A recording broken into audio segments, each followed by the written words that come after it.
જય દ્વારકાધીશ. અમૃત પુષ્પ કેન્દ્ર ચલાલા અમૃત પુષ્પના સેવનથી જે લોકો ફરી વખત અમૃત પુષ્પ લેવા આવ્યા છે એવા લોકો આગળથી આપણે જાણીએ કે અમૃત પુષ્પનું સેવન કર્યા પછી એમને એમની બીમારીની અંદરથી શું શું ફાયદા થયા છે. ભાઈ કયું ગામ? બગસરા. થોડુંક જોરથી બોલો. બગસરા. તમારું આખું નામ જણાવો. કૌશિક હસુભાઈ ગઢિયા. હવે આપ અમૃત પુષ્પ કોના માટે અને શું તકલીફ માટે લઈ ગયા હતા? મારા ભાઈને એટેક આવ્યો હતો અને એને ડોક્ટરને બતાવ્યા હતા, નળીઓ બ્લોક હતી ને કેટલા વર્ષથી તકલીફ હતી ને કેટલી નળીઓ બ્લોક હતી? વર્ષથી થયા. નળીઓ કેટલી બ્લોક હતી? એક થઈ ગઈ હતી ને બીજી થતી હતી, શરૂ થઈ હતી. એક નળી 100% બ્લોક હતી અને બીજી થતી હતી. બરાબર.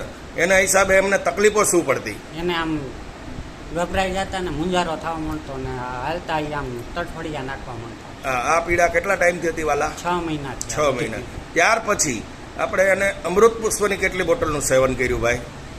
5 કરીને આજ પાછી બીજી લેવા. હવે 5 બોટલનું સેવન કર્યા પછી શરૂઆતથી એને અમૃત પુષ્પના સેવન બાદ શું શું ફેરફાર થયા? પૂરેપૂરો ફેરફાર. ધીમે ધીમે ધીમે ધીમે જે કાંઈ થતું ને આ મુંજારો ને જે કાંઈ આમ એ હંધું ધીમે ધીમે બંધ થઈ ગયું. અત્યારે 100% સારું. અત્યારે નળીઓ તમારી બધી એકદમ રેડી. રિપોર્ટ કરાવ્યા? રિપોર્ટ નથી કરાવ્યા પણ કમ્પ્લીટ થઈ ગઈ. તકલીફો જે હતી, જે અશક્ય તકલીફો હતી, જે કઈ અસહ્ય તકલીફો હતી એ બધી અત્યારે દૂર થઈ ગઈ. હા. હે? બરાબર. તો તમારો ફોન નંબર જણાવો. 99 131 46 348. હજી એકવાર જોરથી બોલો. 99 131 46 348. જય દ્વારકાધીશ. જય દ્વારકાધીશ દાદા. જય દ્વારકા. કયું ગામ દાદા? પિયાવા. તમારું આખું નામ જણાવો. વાલજીભાઈ ભાણાભાઈ મકવાણા. વાલજીભાઈ ભાણાભાઈ ગામ પિયાવા. બરાબર. હવે આપ અમૃત પુષ્પ કોના માટે અને શું તકલીફ માટે લઈ ગયા હતા? વાયુ માટે. શું તકલીફ હતી ભગવાન? તકલીફ હૃદયની આપણે જે આ કોથળી આવે ને અનાજની અન્નળી. અન્નળી. અન્નળીમાં શું તકલીફ હતી? પોષણ જ નતું થતું. એટલે પોષણ મીન્સ કે હુકાણી હતી, ટૂંકમાં સંકોચાઈ ગઈ હતી. એટલે ખાવા પીવામાં શું તકલીફ પડતી હતી? ખવાતું જ નહીં. એટલે પાણી નહીં.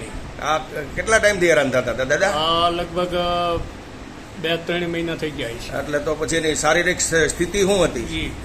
શરીરની પરિસ્થિતિ શું તકલીફો થતી એમ એના હિસાબે? બસ એના કારણેથી. એના હિસાબે શરીરમાં શું તકલીફ હતી? હાલવું ચાલવું, ખાવું પીવું?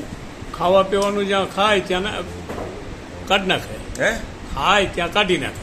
બરાબર. બરોબર છે. મોઢામાં જ્યાં નાખે શરીરમાં શક્તિ અશક્તિ બધી શક્તિ તો પછી બીજું ક્યાંય જવાય નહીં, હવાય નહીં, એવું થાય ને. આના માટે શું શું આપણે ટ્રીટમેન્ટો કરી અગાઉ? હે? હા, અમૃત પુષ્પ પહેલા શું શું સારવારો કરી? એ દવાખાને જઈ આવ્યા ને પછી અહીંયા આવ્યા. એમાં શું થયું એનાથી? દવાખાને ગયા ને ત્યાર પછી કાંઈ ફેરફાર?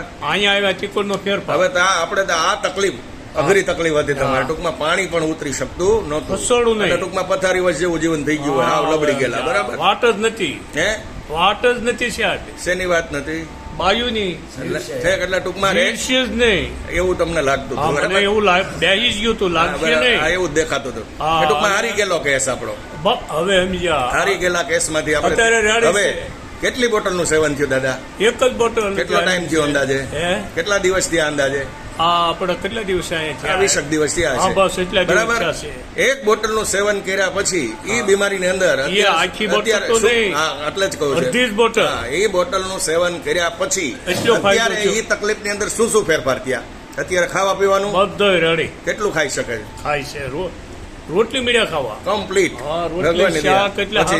શરીરમાં આમ શક્તિ દેખાણી, હાલવું ચાલુ એવું. પણ કે બેહો થી બે એમ નથી. તો એટલી ભગવાનની દયા થઈ શક્તિ આવી ગઈ. મરી જાત વાળા ક્યાંય ને ક્યાંય. તો દ્વારકા દવાખાના ભલે ભલે દાદા મારે આવું તો દ્વારકાધીશની 100% કૃપા થઈ જ ગઈ. મારા બાપાની રેડી.